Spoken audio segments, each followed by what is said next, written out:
Thanks for stopping by, and this is what we are going to do in today's lesson. That is a triangular beaded bag handle. But in this case, it has been coined into a circle, and here are samples of them. That is the various ways in which they are used. Stay A tuned and quick enjoy. background to what brought about the idea of making this beaded bag. So I had this dress as a gift from a good friend, and I wanted to show my appreciation, so decided to make a beaded bag to complement it. So this was I trying to figure out which one would be perfect for it, and I settled on this particular bead. So the square black beads are what we are going to use for today's tutorial or lesson on the triangular beaded bag handle. So I'm going to first start by saying we are always going to be making rings of 4, meaning when you form the ring, that is when you form whether a circle or whatever with the beads, once they are coming together, they are so expected to be what 4 beads in all aspects. And that is one of the basic rule of beading, knowing the rings or the mat type you are making. So with this one, I'm just going to focus on rings of 4. So I already stringed 3 beads. I came in with this one, that is the last one, and I formed the loop, pushed it through one of the fishing line, and then that was it. I came in with the other one and dragged it down to the button. So I've picked my 3 beads. So the 3 beads, now mind you, I have 2 fishing lines, one coming out from each end of the last bead we crossed to make up the 4 beads. So I put 1 bead in each of these fishing lines. So you realize I have one on the left fishing line and I have one on the right fishing line. This is how it's supposed to look. So, I'll be having 3 beads. And I've already told you that all the beads we are going to make should add up to what? 4. That is the routine or the pattern we are using. So I only need 1 bead to add up to the 3 beads I have so that I'll get the 4. So as usual, I'll form my loop in 1 bead and then come in with the other fishing line. And then I drag it or I pull it through and later drag it to make sure that the knot that will be formed will be located in the middle of the bead that the both fishing lines are coming out from.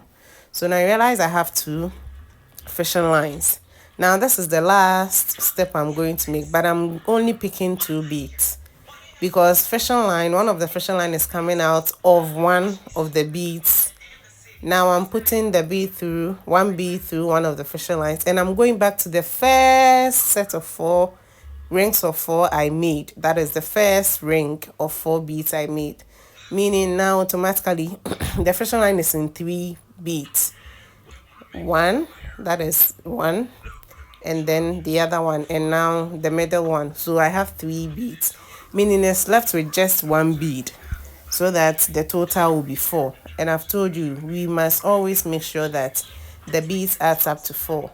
So you realize I was trying to massage this with my hand to create some sort of curve or flexibility so that it will now be coined into the triangular shape. So I made the loop, placed the last bead in it, that will add up to the other 3 beads to make it 4, and then I pushed or dragged it through like this.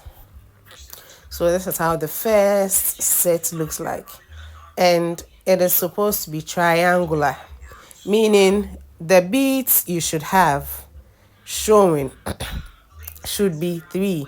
4 beads will be on the side, 4 beads each will be on the side, but then the base will be 3 as I am showing you. So the front and the back base, that is the top and the down base, will be 3, but the side ones will be 4. So we are dealing with 4, but then when they all come together, they must add up to what? 3. That is, their surface or their outlook should add up to 3, whether the top or the down. So I'm going to continue with my beads of 4. The fishing line is already coming out of 1 bead, so I'll just pick 3 beads. I'll put 2 of the beads in any of the fishing line that I'm comfortable with, whether the left one or the right one. And I'll pick the last bead, form a loop in it, and then cross as I have been doing. So you can follow diligently. So I've made 4. Now the fishing line is coming out of 1, and I've gone through the next one because we want to make a unit. So now I'll pick 2 beads to add up to these 2. I've told you that all the rings we are going to make should add up to 4. So now I push, or I insert one of the beads in the left fishing line, and then I form a loop, and on that loop I'll now insert that loop in the last bead. So now I realize I have 3 beads, meaning it's left with 1 bead to make up for the 4 beads. So I formed my loop, I push it through like this, come in with the fishing line in my right hand and pull it through.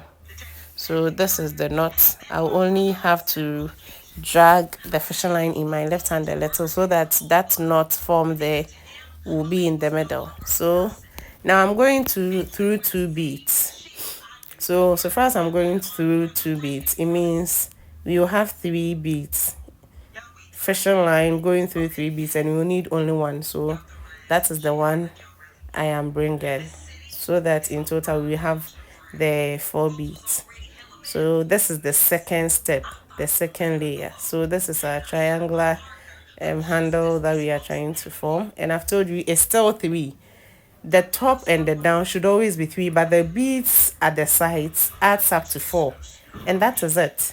So we'll continue this procedure till I get the length that I am comfortable with. So I'll go an extra step so that those who are a little bit confused will still get it. So the fishing line is coming out from 1 bead, meaning I need 3 beads. So I insert 2 beads on my left fishing line. I form a loop with the left fishing line, and then I insert the remaining 1 bead in it. Afterwards, I come in with the fishing line in my right hand. I pull it through like this, and I drag it to the bottom and try to position the knot in the middle of that fishing that bead. That is the last bead. So I go in through the next bead, meaning now I have 2 beads. My fishing line going through 2 beads. So I only need 2 beads to add up to it to get the 4 beads I want. So I'll continue with the same procedure till I get the length that I am comfortable with. Like I said, this was to complement a dress, so I made it more of a beaded bag for myself.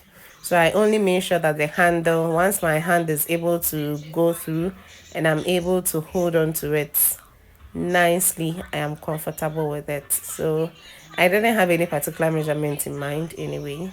I just did it, and that was it. So this is the last stage. Again, the fishing line is going through 3 beads, meaning it's left with 1 bead. So I'll form the loop, put my 1 bead there, and I'll follow as usual. So gradually you realize we are getting the shape. We are getting the shape. And that is how it's going to be. So you continue till you get your desired length. You continue the same procedure till you get your desired length.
So gradually we are getting there.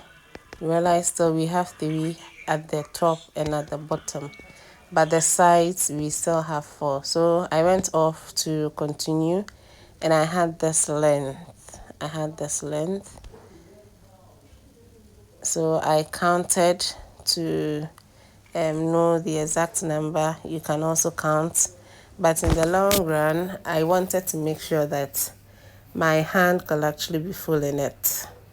So you can count the beads that are coming outside or protruding, and once you're okay with it, so I folded it this way and tried to make sure that my hand can fit through, because obviously it's a handbag and I'll be holding it that way. So after that I realized, okay, I'm comfortable with it, so why not seal it? Because I need to seal it before I attach it. So it's triangular, but then I'm going to coin it into more of a circle so that I can attach it to the bag. And now you are going to look at the 2 ends. So you pick from the beginning, you follow through to the end, that is from the top to the down, to make sure that the beads you are going to join are in line. So now we have the fishing line coming out of one bead, but because we want to attach it to the other one, I inserted one bead and looked or tried to locate the other bead on the other end of what I have done. So I pushed it through, meaning the fishing line is coming through 3 beads, and I only need 1 bead to add to it to seal it. So I added 1 bead. You can decide whether on the left or the fishing line, depending on what you have in hand at that particular moment. I pushed it through and I drag it down as I have been doing in the previous ones. So this is me, and at this stage you have to drag it to make sure that it's firm, because trying to get it in a form of a circle might not be an easy thing. So this is me with the first one. So after the first one, I pulled it through to make sure that the knot isn't showing. It's very important. You have to make sure that your finishing is on point and extremely neat. So now I move on to the next set of beads. And mind you, this is 3 each. So I'm done with the first one. I'm pushing my left fishing line through the next bead that is closest to it. And I'll do same on my right fishing line. Afterwards, I'll just seal it with 1 bead, because the bead will obviously be coming through another one. So meaning it will be 3 beads. And I'll only need 1 to seal it off.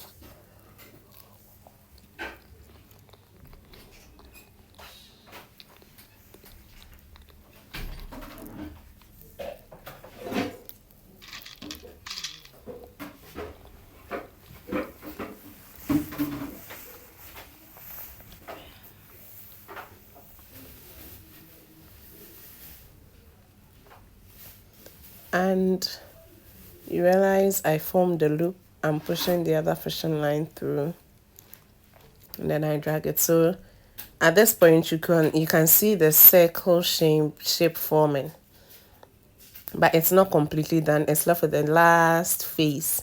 Now for the last face, I have to close it, and at this point you notice that I already have 4 beads there, and I must make sure that the fishing line goes through all these. It's already coming out of one, and I have 3 different beads there, like showing at the end. So I only have to push my fishing line through and make sure that it goes through all those beads there to secure it, because it's supposed to stand as a unit. So I go through the one on my left hand and the other one on my right hand, and I make sure that I cross them in the last bead, which is already there. So with the last stitch, I'm not picking any new bead. Everything I need is already there. I'm just following the set procedure to make sure that the fishing line goes through all of these beads. And that is it. Once I am done, I'll continue weaving the fishing line back through the beads to make sure that it's firm and it doesn't easily fall off. So I had a considerable length of fishing line in the end. So I continue to weave through, making sure that the work comes out nice and firm, because it's going to carry the load of the bag. Whatever is in the bag, it's going to carry it. And I made sure that the bag could carry my phone. And that's the other thing.